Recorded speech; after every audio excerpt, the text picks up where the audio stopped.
What's up, golf noobs? Welcome back. In today's video, we're talking just to the ladies. That's right, folks. We have 25% of our viewers are female. That's an awesome demographic to have, especially on a golf channel. So without further ado, I present Golf Noob for ladies. All right, that's right, ladies. Welcome to the channel. We're glad to have you aboard. How y'all deal with this long hair, I do not know. This is tough. So obviously this is a wig. I'm not a girl. I'm not female. So, now that we got that out of the way, I do know a thing or two about women's golf. For starters, I watch a lot of golf on TV, and most of the golf I would consume is actually the LPGA, which is the ladies' professional golf tour. One of the reasons I enjoy watching that over the men's tour is I've learned a lot more things from watching the ladies. Their game's a little more relatable, and then the way they go about attacking the golf course is a little bit different. Their swings are also a lot prettier to watch. They're smooth and fluid. They don't look like they're trying to hit a grand slam home run in the bottom of the ninth. So that's one of the reasons I watch a lot of ladies golf. I've also had interaction. I tried to get my wife into the game briefly. So I kind of have been through, some of the processes to get a female player into the game. So I wanted to make a video just for y'all. So go back and watch our building your bag videos. Those are really good with some tips and tricks on how to build your bag. There are, however, going to be some differences. For starters, ladies, generally speaking, especially starting out, you should avoid steel shafts in all of your clubs except for maybe your putter. It's better to go with graphite in just about every instance when you're a female golfer, especially if you're a beginner. That shouldn't be hard to do. Most lady sets already come in graphite shafts, generally speaking. So there is that. Another thing, lesson number one, this is the most important thing and probably what I should have led with. Do not let your hubby or your significant other teach you golf. Go get lessons. The fastest trip to divorce court occurred when hubby was trying to give the missus golf lessons.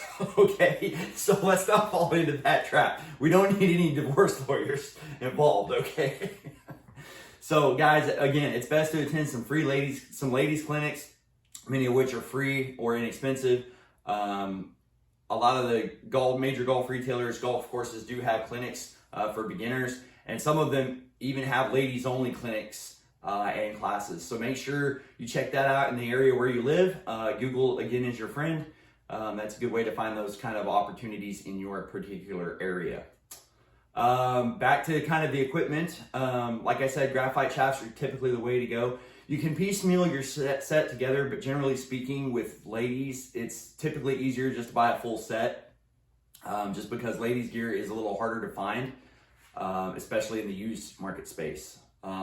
That being said, it's harder, but it's not impossible. The Play It Again Sports in Wesley Chapel down in my area, they right now have 3 quality lady sets, full sets, irons, putter, bag, driver, and they have 3 sets. So don't be afraid to check out the used market in your area. You might be surprised at what you find, but generally speaking, it is a little tougher to find ladies clubs, especially in that used market space.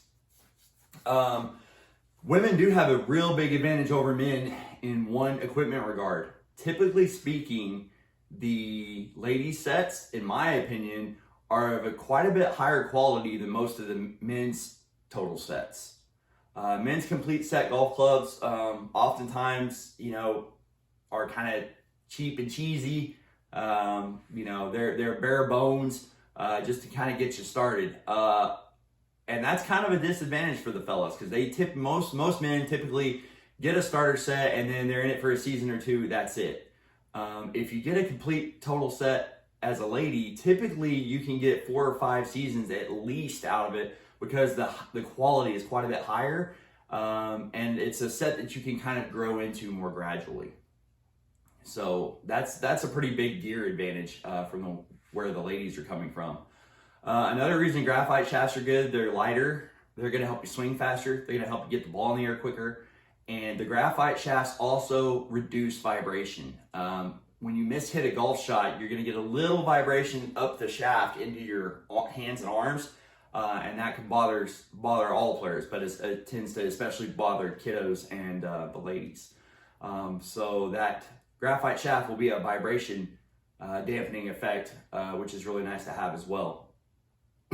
So another reason there to go graphite.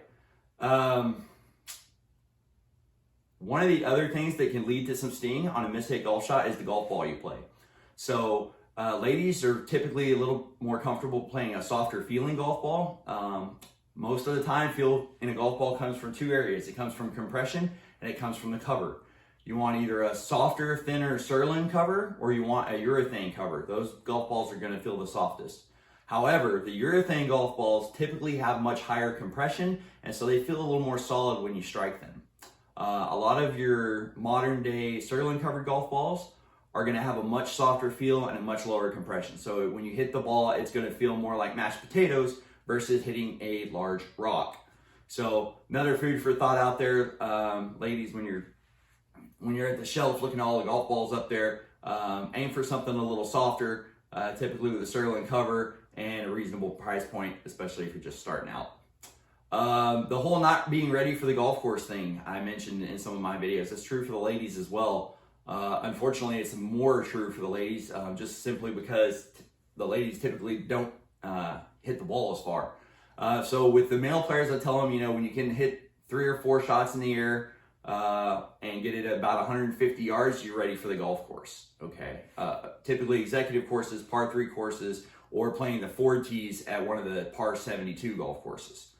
That being said, a little different for the ladies. Ladies, that number is more between 125 and 150. Once you can start getting the ball out there 125 and further, a little bit more, then you're going to be ready for the executive courses. You're going to be ready for the par 3 courses. And 4 tees at the set par 72 is probably still going to be a little much. If you can get your distances up to 175, 185 yards, then you're going to be ready for the big golf courses from the 4 tees. So there's some things to think about there. If you're uncomfortable taking lessons from a male, which a lot of female players are, the good news is in the lesson space, there are a lot more female PGA pros now than there were 15, 20 years ago.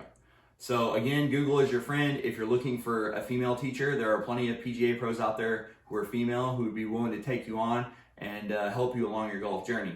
Again, check out Google and look that up. Look up female PGA pro in my area or female PGA pro near me. Okay, that's another good way of going about that. That being said, lots of male PGA pros do teach ladies. It's just kind of what you prefer, what you're comfortable with. So that's definitely a way to go. Back to the retail side of things. Really good news as far as apparel and shoes go, ladies. You've got it made, especially in the apparel section. So you're gonna need all the wardrobe you can imagine for the golf course. You're gonna be in good shape. Don't forget shoes. I know the ladies are big on shoes that are cute, pretty fashionable. Remember, folks, this is golf, so we're gonna need some practicality out of your shoes. Make sure they're comfortable. Make sure they're soft spikes, so meaning they have replaceable cleats on the bottom. Make sure those cleats are made out of plastic and not metal. Metal cleats have been banned on the golf course now for about 15, 20 years now. So make sure they have soft spikes on the bottom. That will keep you from slipping during your swing. And there's plenty of good fashionable choices out there. But make sure you pick function over fashion when it comes to your golf shoes, and you guys can thank me later. That's really all of my thoughts I've got right now anyway for my female demographic, but I want to make sure we got a video out just for you ladies. Hope you enjoyed this one. Like and subscribe. Remember, when we get to 500 subscribers, we're going to have that giveaway. Till next time, golf noobs. Later.